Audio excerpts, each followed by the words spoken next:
हिंगोली जिल्ह्यात कपाशी पिकावर रोग पडलाय। कपाशीवरील रोगाच्या प्रादुर्भावाने शेतकरी चिंतेत आहे। हिंगोली जिल्ह्यात अंदाजे 40,000 हेक्टरवर लागवड झालेल्या कपाशीवर होणाऱ्या विविध रोगाच्या प्रादुर्भावामुळे शेतकऱ्यांची मोठी चिंता वाढली आहे। मागील वर्षाच्या तुलनेत हिंगोली जिल्ह्यात यंदा लागवड थोडी वाढली आहे। वातावरणातील बदल आणि विविध रोगांच्या प्रादुर्भावामुळे उत्पादनावर विपरीत परिणाम होण्याची भीती आहे। कपाशीवर सध्या मावा, तुडतुडे, अळी, मर रोगाचा प्रादुर्भाव दिसतोय।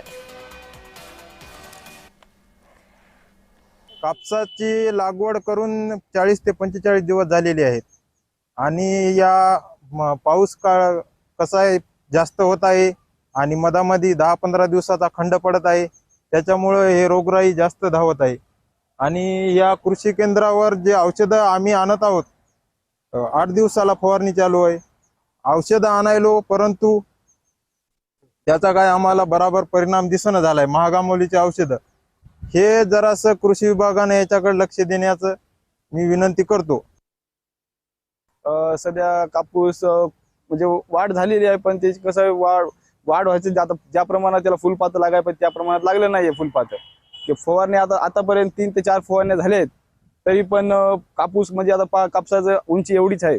आतापर्यंत कापसाची या टायमाला 3-4 फूट तर व्हायलाच 4 फूट तर व्हायलाच पाहिजे होती आणि फुलपाती लागायला पाहिजे होती, ते नाही लागलेत आणि फवारण्या तर 3 झालेल्या आहेत, म्हणजे खूप प्रमाणात खर्च झालेला आहे कापसाला। तर अजून आपल्या खर्चाप्रमाणे तर वाढ झाली नाही कापसाची आणि कापसाचा म्हणजे अजून काही फायदा नेमका मिळाला नाही अजून।